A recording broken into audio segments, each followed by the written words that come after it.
Hi, I'm Mitch Rzinski with REIT.com. I'm here in San Francisco for REITWorld 2013, NAREIT's annual convention for all things REIT. I'm joined today by Paul Adornato, Managing Director, BMO Capital Markets.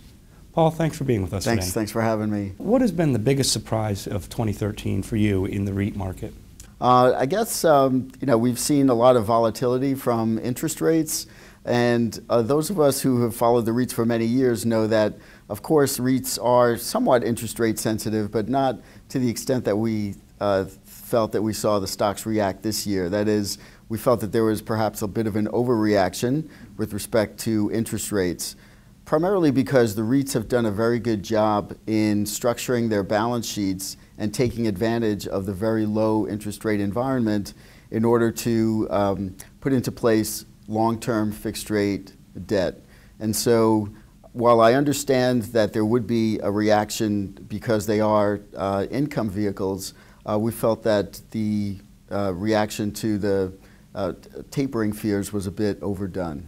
And now looking ahead to 2014, what is the most significant challenge or headwind facing the REIT market? Well, I think in addition to interest rates, which I already mentioned, I think the REITs are going to have to come to grips with having a little bit less capital markets access. And by that I mean that the cost of capital is likely to rise for just about all of the REITs.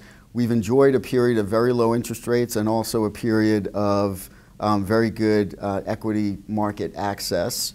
And so we think that those REITs that are less dependent on the capital markets, that is, that have more growth from internal sources, that is from re-leasing, redevelopment of existing properties, those REITs might have better results in 2014. And now let's say it's a year from now, you and I are sitting at REITWorld 2014 in Atlanta, Georgia.